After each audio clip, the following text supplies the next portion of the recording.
ministère, de par ses missions, tend à renforcer l'inclusion socio-économique et la protection des couches vulnérables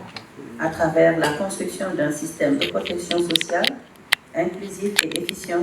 et le renforcement de l'accès aux services sociaux de base, élément au cœur de la stratégie de transformation systémique du Sénégal, notamment en son axe 2 intitulé « Capital humain de qualité et équité sociale ». En ligne avec la résolution des Nations Unies de septembre 2015 consacrant l'adoption des objectifs de développement durable, par laquelle la communauté internationale s'est engagée notamment à éliminer la pauvreté et la faim partout dans le monde à l'horizon 2030 et à combattre les inégalités, les actions du ministère de la Famille et des Solidarités s'adossent sur la vision du chef de l'État, son Excellence M. Bassirou Diomaye Diakhar Faye, de bâtir à l'horizon 2050 un Sénégal souverain, juste et prospère. Le ministère de la Famille et des Solidarités a ainsi essentiellement pour mission la conception et la mise en œuvre de la politique définie par le chef de l'État en matière de politique familiale et de développement des solidarités. Relativement à la famille, le département est chargé d'élaborer des politiques de développement social et de l'amélioration des conditions de vie de la famille et de veiller au respect des droits fondamentaux des femmes et des enfants, ainsi qu'à leur protection contre toute forme de maltraitance et d'exploitation. Il favorise le renforcement des capacités des femmes chefs d'entreprise. Au titre des solidarités, le ministère est chargé de mettre en place un cadre cohérent de planification stratégique, de pilotage et de suivi-évaluation des politiques de développement communautaire. Il participe à l'élaboration et à la mise en œuvre des politiques d'inclusion, de promotion de la cohésion et du développement des territoires. Il concourt à l'amélioration significative des conditions de vie des populations et veille à l'extension de la couverture sanitaire universelle et de la protection sociale des couches les plus défavorisées. À cet égard, le ministère a pour vocation d'apporter plus de cohérence, de lisibilité et d'efficacité dans la planification et la mise en œuvre des interventions de l'État en matière de lutte contre la pauvreté, la vulnérabilité et les inégalités sociales et territoriales. Dans cette optique, d'importants programmes, projets et structures d'inclusion socio-économique sont placés sous la tutelle de mon département ministériel, parmi lesquels les 3 programmes d'équité territoriale suivants. Le programme d'urgence de développement communautaire, PUDC, dont la vocation est de transformer les conditions de vie des populations et de lutter contre les inégalités sociales en améliorant l'accès aux infrastructures et équipements socio-économiques de base en milieu rural. Le programme de modernisation des villes du Sénégal, Promoville, qui vise la modernisation des agglomérations urbaines en les dotant d'infrastructures modernes et de qualité en vue d'améliorer le cadre de vie des populations.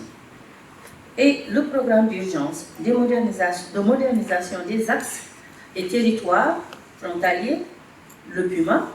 destiné à assurer la sécurité et la promotion socio-économique des localités situées sur les axes frontaliers. Il s'y ajoute le projet de résilience et de développement communautaire, PRDC, VSF, qui intervient dans la vallée du fleuve Sénégal. Mesdames, Messieurs, les membres du COPIL, chers invités, dans la dynamique d'une meilleure prise en charge des orientations stratégiques et des cadres opérationnels d'intervention de ces programmes, le comité de pilotage unique, le COPIL, veille à l'efficacité et à l'efficience dans la mise en œuvre des programmes. Sous ce rapport, il a pour mission de valider notamment la priorisation des zones d'intervention des programmes, les plans de travail et budget annuel des programmes, leur manuel de procédure administrative, comptable et financière, les rapports financiers ainsi que d'exécution technique. Composé de représentants de la présidence de la République, d'institutions et de plusieurs départements ministériels, le COPIL se réunit au moins 3 fois par année, sous la présidence du ministre en charge de la Famille et des Solidarités. Mesdames, Messieurs les membres du COPIL, chers invités, cette présente session est consacrée à l'examen et l'approbation des rapports d'exécution des plans de travail et de budget annuel du PTBA, des programmes au premier et deuxième trimestre 2024. En outre,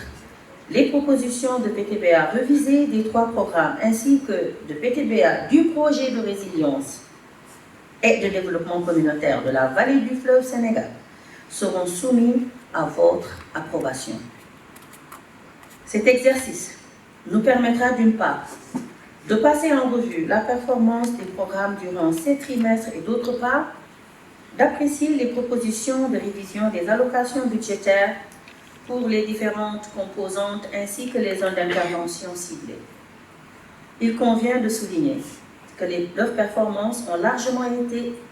impactées par le contexte socio-politique dans lequel le pays a été plongé cette année, mais également par certaines contraintes récurrentes, à savoir la défaillance de certaines entreprises prestataires,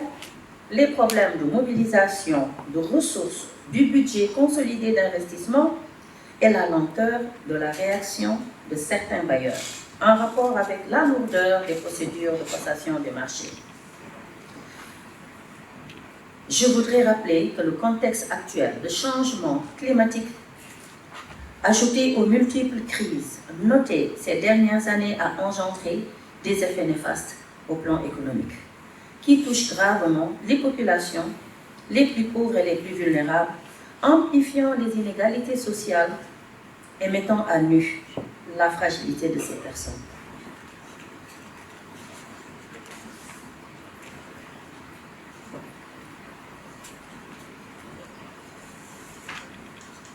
Ainsi, outre la levée de toutes ces contraintes, d'autres défis se posent à mon département. Ils consistent notamment à consolider les acquis des programmes, mais aussi de mobiliser les ressources financières additionnelles pour tous les programmes du ministère de la Famille et des Solidarités, d'étendre les actions de solidarité nationale pour une meilleure réponse au choc, de maintenir et renforcer les filets sociaux, de définir et mettre en œuvre une nouvelle stratégie pour accentuer la couverture sanitaire universelle à destination des plus vulnérables et surtout d'assurer la cohérence et les synergies idoines pour permettre l'exécution optimale des programmes et leur réussite. Chers membres du COPIL, pour conclure, je voudrais vous exhorter à renforcer votre engagement pour la réussite de ces programmes, à apporter sous réserve vos contributions, suggestions et recommandations pour l'atteinte de ces objectifs. Je vous remercie de votre aimable attention et vous invite à présent à procéder à l'examen et à l'amendement au besoin de l'ordre du jour qui vous est soumis. Merci et plein succès à nos travaux.